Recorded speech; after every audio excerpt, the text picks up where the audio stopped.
میرے ساتھ کافی سال پہلے ایک واقعہ ہوا۔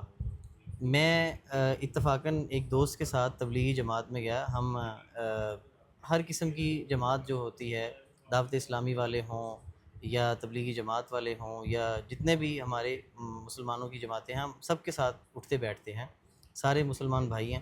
تبلیغی جماعت کے ساتھ میرا جانا ہوا ایک جگہ پر، تو وہاں پر ہم دسترخوان پر بیٹھے تھے، کھانا کھا رہے تھے۔ تو جو جماعت کے امیر تھے وہ میرے ساتھ ڈسکس کر رہے تھے کہ جی حکیم صاحب، میرے نا گھٹنوں میں بہت درد رہتا ہے اور میری بڑی خواہش ہوتی ہے کہ میں کھڑا ہو کر نماز پڑھوں، لیکن میرے میں اتنی طاقت نہیں ہے اور شدید تکلیف میں رہتا ہوں، تو اس کے لیے اکثر مجھے انجیکشن وغیرہ بھی لگوانے پڑتے ہیں۔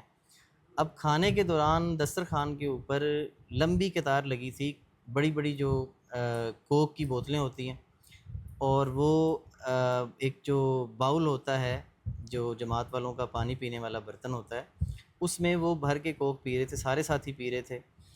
تو اب وہ امیر صاحب مجھے کہہ رہے تھے کہ میرے گھٹنوں میں بڑا درد رہتا ہے، اور ساتھ ساتھ کوک بھی انجوائے کر رہے تھے۔ تو میں نے ان سے یہ کہا کہ اور کچھ ہی دیر پہلے عصر کی نماز کے بعد ان کا بیان تھا کہ سنت کے طریقوں پہ چلنے سے ہماری بیماریاں بھی دور ہوتی ہیں اور ہمارے روحانی مسائل بھی دور ہوتے ہیں۔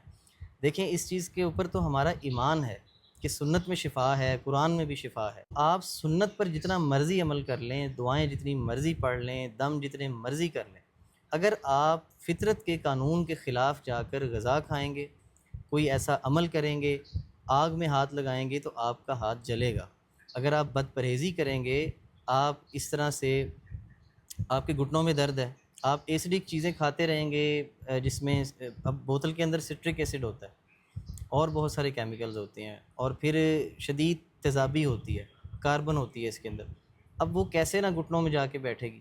تو اس کے لیے اب آپ روحانی علاج کریں یا آپ اس چیز کا دعویٰ کریں کہ ہم سنت کے طریقوں پہ چلیں گے تو ہمارے مسائل حل ہوں گے، یقیناً سنت کے طریقوں پہ چلنے کے ساتھ ساتھ آپ نے فطرت کو بھی ساتھ لے کے چلنا ہے۔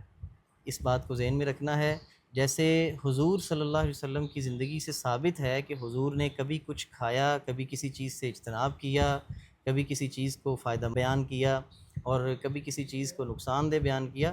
جب اس طرح کی ہمیں احادیث اور روایات ملتی ہیں تو یقیناً ہمیں غذا میں احتیاط کرنا بہت ضروری ہوگا کہ ہم نے کس وقت کیا کھانا ہے، کس بیماری میں کیا کھانا ہے۔ اور ابھی ریسنٹلی میں نے ویڈیو بھی یہ بنائی تھی کہ جب کوئی شخص کسی علامت میں، کسی مرض میں مبتلا ہوتا ہے تو اس کو اس چیز کا احتیاط لازماً کرنا چاہیے کہ وہ کس مزاج کی غذا کو کھا رہا ہے۔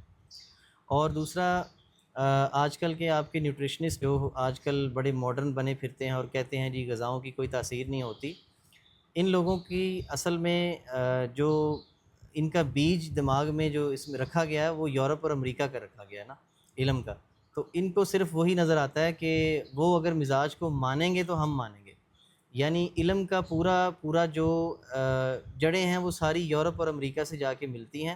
قدیم طب میں کسی بھی قسم کی کوئی تحقیق ہے، اس کو وہ بالکل اس کی نفی کرتے ہیں، اس کا رد کرتے ہیں۔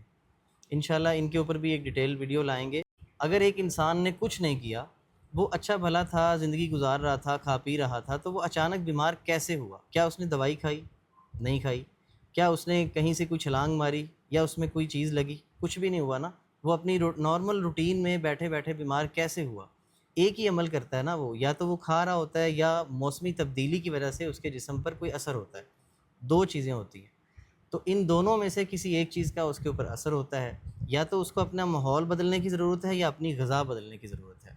تو یہ دو چیزیں آپ نے اہم ہیں، یہ یاد رکھنی ہے جب بھی آپ کسی مسئلے کا شکار ہوں، تو ان دونوں چیزوں کی طرف آپ نے غور کرنا ہے کہ میں نے کھایا کیا تھا اور اپنی نارمل روٹین میں نے کس چیز کے اندر مسنگ کیا ہے۔ کیا نیند میں مسئلہ آیا ہے؟ کیا مجھے قبض کا مسئلہ ہوا ہے؟ کیا میرے کھانے پینے میں کوئی خرابی ہوئی ہے؟ کیا میں نے جو ہے سٹریس لیا ہے کسی چیز کا؟ یہ ساری چیزیں آپ کی صحت پر اثر انداز ہوتی ہیں۔ السلام علیکم ورحمۃ اللہ۔